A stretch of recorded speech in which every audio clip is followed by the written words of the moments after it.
All right, I'll be honest. I'm a tad late on this one, but there was a lot going on. I had a work trip. We had Tengu Mania, and Tengu Mania is kind of a big deal. So this tournament here kind of fell through the cracks, but if I don't cover it, then Photoshooty will literally murder me. He's so upset that I haven't covered it because he made it into top 6. Anyway, I wanted to talk about this tournament. This is Tengu Rumble, which is the tournament where you have 72 hours to play out your match.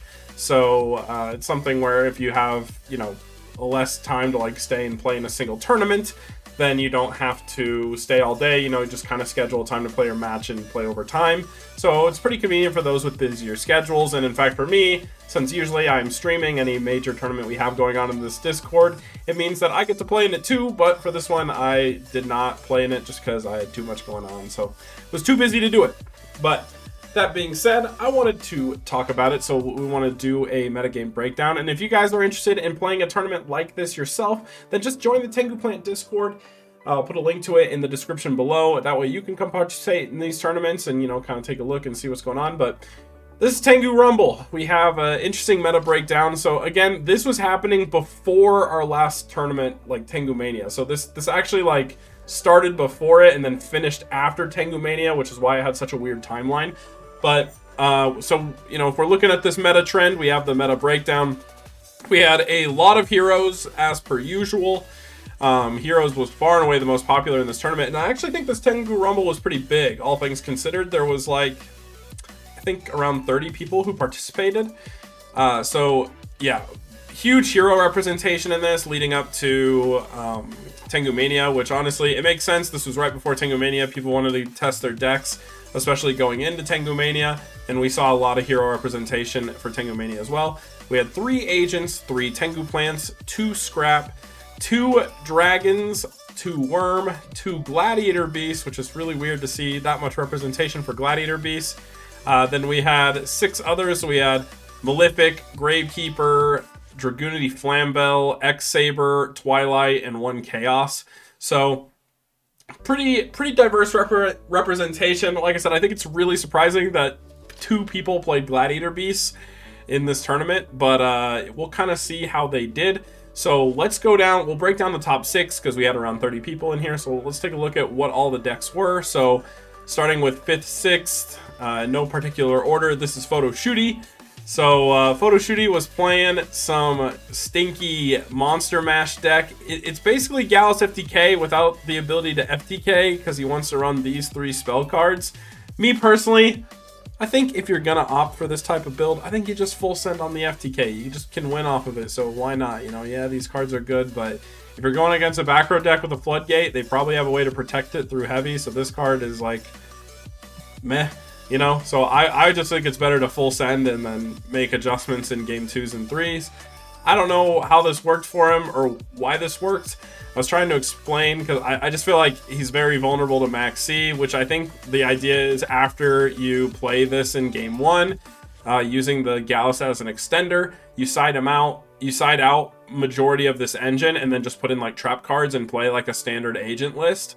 So then when they side in their Max Cs, they go kind of dead, which is that's kind of a cool idea in itself. So, we'll give credit for that. But yeah, for the most part, it's just it's just a Monster Mash build, just agents with a bunch of extra stuff. And then we got these 3 spells in there because they are strong spells. But like I said, I think it's lame unless you go for the FTK. So, that's what it is. Coming in 5th, 6th as well, we have Murray, who was playing Gladiator Beast. So, we already saw there were 2 represented. One of them here has topped, right? And that's really crazy. We're opting for a Hero Lives and going for a Test Tiger route. This is probably a pretty smart route. Again, this type of build is actually really vulnerable to Max C because if you think about it, a Hero Lives into Prisma, if that gets Max Seed, then Test Tiger is there's a million draws that happen before you reach your end goal. That being said, this list is really clean. I don't really have any complaints about it. This looks like your standard Hero Lives build.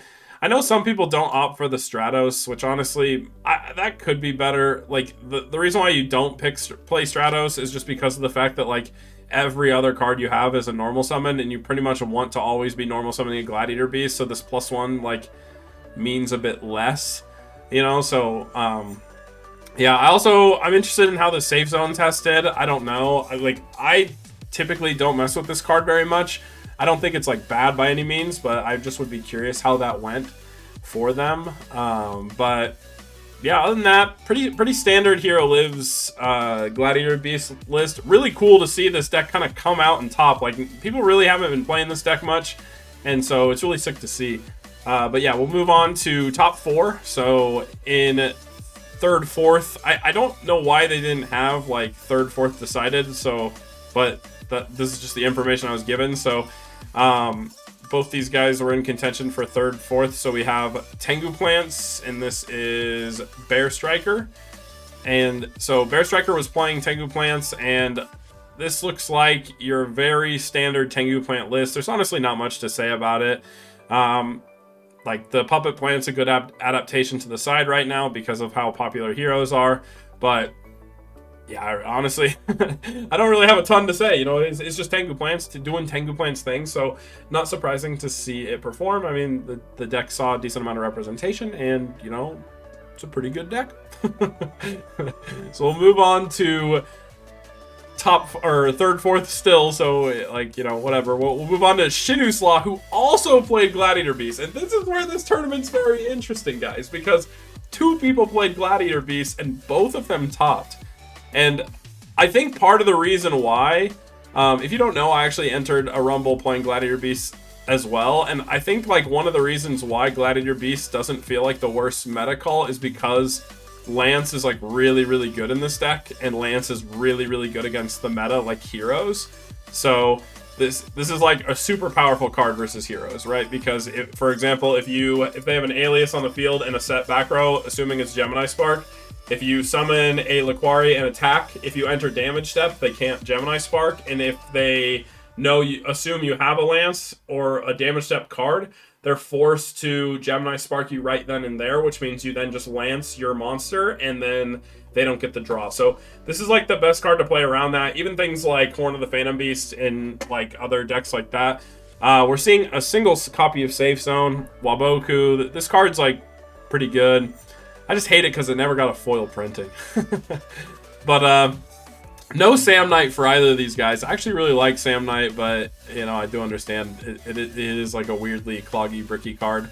But yeah, I will say, I think even Shin talked about this, how he didn't really like Duality afterwards, and I will say, I think Duality, like, it just sucks in Gladiator Beast, in all honesty. It just is not very good. Because, like, there's just so many times where it's like, unless you see it turn 1, you just don't want to see this card, because even if you, like, see a Gladiator Beast monster, you can't tag the turn you add it. So this card just feels horrible in this deck, in my opinion. So, but yeah, but congrats to Shin for taking Gladiator Beast all the way to top 4. That's crazy. And like I said, I just think it's crazy that both Gladiator Beast lists that we saw represented managed to top this tournament. So that's really cool. So we'll move on to second place. We have Halfar, who is playing Hero Beat. And this is just a pretty standard Hero Beat. The only thing that's, like, really interesting about it is they're opting for a main deck rivalry.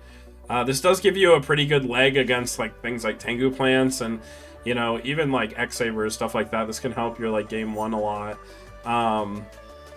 But for the most part, pretty standard list here for heroes. You know, like, not much to talk about. We're opting for the Evocator Chevalier, which is pretty good. Like, I think this card makes sense if you want the extra Gemini copy.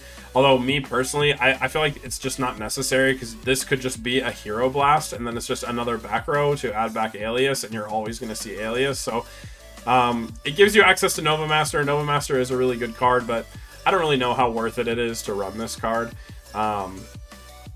But yeah, I mean, I do like the Floodgates. I think these Floodgates look really, really relevant in Tengu Mania, as I talked about. So moving on with, like, you know, Skill Drain and Rivalry in the main, I think it's, like, pretty good. Although, you know, again, as people see this, you'll see things like people citing Fairy Wind to deal with Floodgates, or even citing just extra copies of MST or even Dust Tornado if need be. So I think these are like gimmicky, so they work in times where people aren't expecting them, and I think right now people like weren't. But yeah, other than that, pretty standard hero list. Congrats to Halfar for getting second place. And finally, we gotta talk about the #1 deck of this tournament, which I think is the first win for Scraps. I could be wrong on that. I'll like scroll up and look briefly, but I don't think Scraps have actually won anything yet.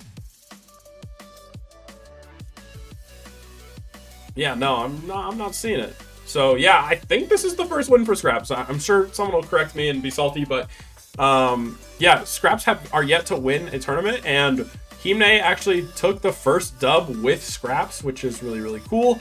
And honestly, this list looks like super standard for Scraps, though. I'll be honest, like typically when I see Himne build decks, he like has a lot of spicy text to it, but this honestly just looks like, hey, this is just exactly what you would expect from a standard Scrap list. So nothing too crazy about it. But I will say that it does feel like a lot of the decks just do have very refined ways to be built and played, and you know, there's a pretty standard, especially for Scraps. Like Scraps, I think decks like Scraps and even like sometimes Tengu plants have very like very narrow ways to be built, where like you can't really adjust too much because they like there's just a set in stone good way to play it or build it. And I feel like this is just the right formula. This looks pretty accurate. I feel like all these ratios are pretty standard. I think this is like similar to like Photoshooty's list and stuff like that. Pretty much anyone who likes to play Scraps a lot, they run basically these ratios. So, but yeah, I mean, I just think it's really cool to see that we're still seeing new decks win. We haven't seen this deck win a tournament yet, so congrats to Himne. Once again, Himne always taking those tournament dubs.